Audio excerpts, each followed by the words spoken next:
ज्ञान गंगा के इस 3 पत्ती कार्यक्रम में आपका स्वागत है।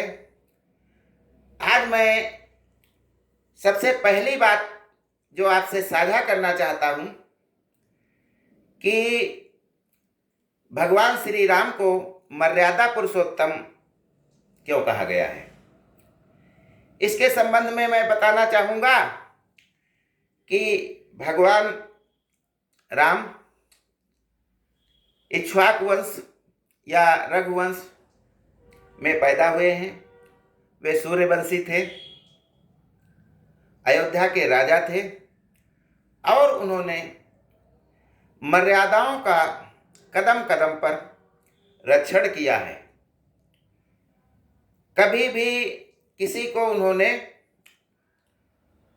दुःशब्द नहीं कहा है, कठोर वचन नहीं कहा है। यहाँ तक कि अपने को जंगल में भेजने वाली, वनवास देने वाली कैकेयी माता का भी सदैव आदर किया है। सबसे पहले अगर वो किसी से मिले हैं तो माँ कैकेयी से ही मिले हैं। उन्होंने माँ सीता से विवाह किया और उनके साथ वो हृदय से जुड़े।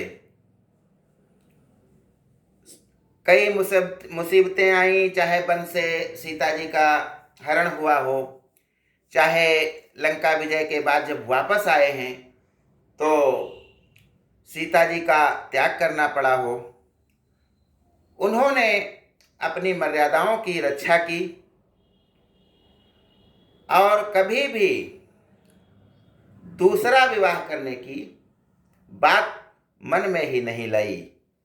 यहाँ तक कि जब यज्ञ किया जा रहा था तो कहा गया कि राजा और रानी मिल करके करते हैं अश्वमेध यज्ञ। फिर भी राम जी ने दूसरा विवाह करना स्वीकार नहीं किया और सोने की मूर्ति बनाकर उसके साथ अपनी औपचारिकताएं निभाई। कभी मन में भी पर स्त्री के प्रति उनके मन में कोई भावना नहीं आई। तो इसलिए भगवान श्री राम को मर्यादा पुरुषोत्तम कहा जाता है। वहीं दूसरी ओर हमारे देश में जो भी सत्ता के शीर्ष पर रहे हैं, चाहे वो अकबर महान हो, चाहे और राजा महाराजा हों, सब ने हजारों स्त्रियां अपनी पत्नी के रूप में रखी हैं। मुगल बादशाह अकबर, जिसे महान कहा जाता है, भी अपने हरम में 5,000 स्त्रियां रखता था। इसके अलावा ईरान से लाई हुई गोरी स्त्रियां, कमसिन लड़कियां जिन्हें टीनेजर होती थीं, वो अलग रखता था उन्हें। तो इस प्रकार से स्त्री के प्रति लोलुपता जो राजाओं में प्रायः देखने को मिली है, वह हमारे भगवान श्री राम को छू भी नहीं सकी है। उन्होंने कभी सोचा भी नहीं है इस संबंध में। इसलिए उन्हें मर्यादाओं के रक्षक भगवान श्री राम के रूप में जाना जाता है। सारे देवता हम मनुष्यों के संबंधी ही हैं और समय समय पर जब मनुष्यों पर संकट आए हैं तो देवगणों ने हमारी तरह तरह से रक्षा की है, हमारा हौसला बढ़ाया है।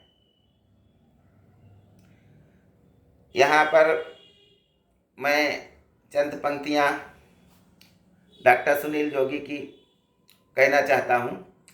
हम पर संकट आते हैं तो शिव शंकर तांडव करते हैं, बजता है पांचजन्य अर्जुन लेकर गांडीव उतरते हैं, चोटी चाणक्य बांध लेते प्रत्यंचा राम चढ़ाते हैं, देवता खड़े होकर क्रोधित हो हर हर गंगे गाते हैं, धरती को थामे शेषनाग भी करवट लेने लगते हैं, यमराज मृत्यु का वाहन लेकर आगे बढ़ने लगते हैं, बूटी लाने वाले हनुमत का पौरुष जगने लगता है, सागर गर्जन करता धरती का धीरज डिगने लगता है, कलकत्ते वाली काली माँ फिर रणचंडी बन जाती हैं, पल भर के पल भर में दुश्मन के नरमुंडों की मंडी बन जाती है। हम भूगोलों के रक्षक हैं, इतिहासों के बरदानी हैं, दुनिया में सबसे सच्चे सबसे अच्छे हिंदुस्तानी हैं, दुनिया में सबसे सच्चे सबसे अच्छे हिंदुस्तानी हैं।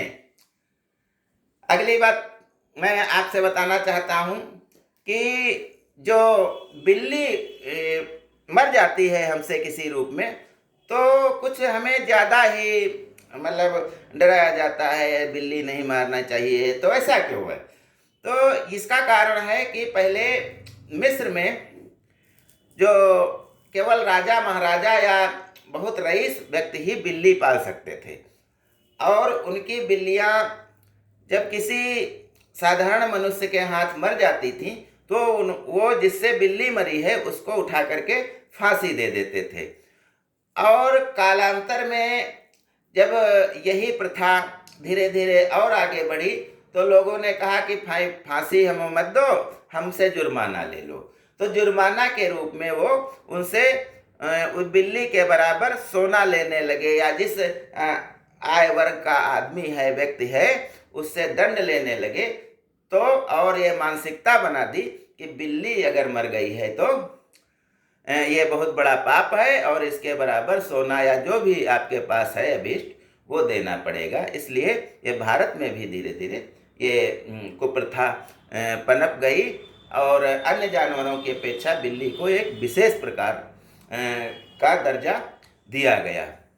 दूसरी बात मैं बताना चाहता हूँ कि हवाई जहाज में जो होते हैं हमारे बाल ज़्यादा गति से बढ़ते हैं, इसलिए जो पायलट होते हैं उनको बार बार हजामत बनानी पड़ती